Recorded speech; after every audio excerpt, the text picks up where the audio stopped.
Біздің компания шағымдар, арыздар жобаларын дайындайды. Бұл қандай кезде керек болады?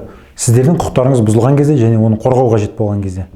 Көбіне адамдар өздері арызды қалай дайындау керек екенін, оны қайда жолдау керек екенін және қалай жолдау керек екенін біле бермейді. Мысалға, бізге бірнеше адам хабарласты кезінде. Өздері 3 жыл бойы арызданып жүрген, Альянс банктің кредиттері бойынша ғой, жазбаған жері жоқ, не істерін білмейді. 3 жыл шаршаған, түрлі инстанцияларға жазған арыздарына қарасақ, арыздардың мәтіні тіпті түсініксіз, керек нәрсесін айта алмаған, жеткізе алмаған және бастапқы арыздары нысанға сәйкес болмағандықтан көбісі қайтқан.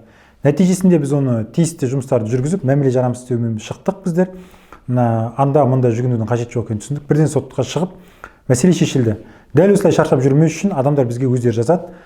Осындай менде ситуация туындап тұр. Соған байланысты маған мынандай мемлекеттік орган, қандай мемлекеттік органға немесе мынандай мемлекеттік органға шағымдануым керек, соған маған көмектесіңдер дейді. Сол үшін бізге қызметімізге ақы төлейді. Біз ол кісінің айтып тұрған уәждерін арызға толтырып, шағымға жазып, нысанға сәйкестендіріп, Қазақстан Республикасының заңдарында көзделген жеке және заң тұлғалардың өтініштерін қарау тәртібі туралы деген заң бар. Сонда нысаны көрсетілген, қандай нысанда, жазбаша нысанда жасалғанда, қандай ішінде арыз қалай жазылу керек екені сонда көрсетілген талаптары. Осы талаптарға сәйкестендіріп, біз арыздарын дайындап, тиісті мемлекеттік органға немесе хат арқылы, немесе электрондық веб-портал арқылы жолдап береміз.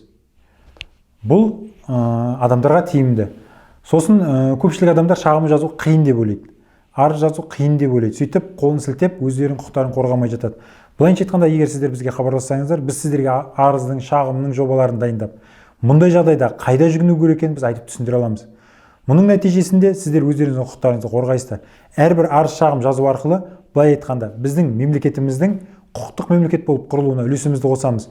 Өйткені біздің арыз шағымдардың нәтижесінде мемлекеттік органдардың де біліктілігі арта береді. Және де мемлекеттік органдарда де практика пайда болады. Бұл жақсы нәрсе негізінде. Өзіміздің құқығымызды қорғай білуіміз керек. Сол кезде біз азаматтық қоғам құрып, егер де тіпті сіздің өзіңіздің құқығыңыз қазір бұзылып, ол қалпына келеді, я болмаса сізге ол маңызды болмай қалуы мүмкін. Бірақ сізден кейін келесі адам шаршамас үшін шағымданатын адамдар болады. Бізде ондай оқиғалар болды. Бір орыс апай келді. Өзінің мәселесін шешілейін деп тұр, бірақ айтты, жоқ, бұл мәселені мен көтеруім керек, өйткені маған дейінгі бұндай маған дейін де, менен кейін де мұндай мәселелер туындамау керек, басқа адамдар шаршамас үшін деп ақшасын төлеп, арызды, шағымды жасатып, жолдаттық. Мәселе шешілді. Ол салада қазір былайша айтқанда құқық бұзушылықтар жоқ. Осы секілді біздер арыз жобаларын дайындап жолдай аламыз. Егер де сіздер арыз шағымдарды қайда жіберу керек екенін білмесеңіздер, өздеріңіздің құқықтарыңызды қорғау керек болса, онда бізге жазыңыздар, біз сіздерге көмектесеміз.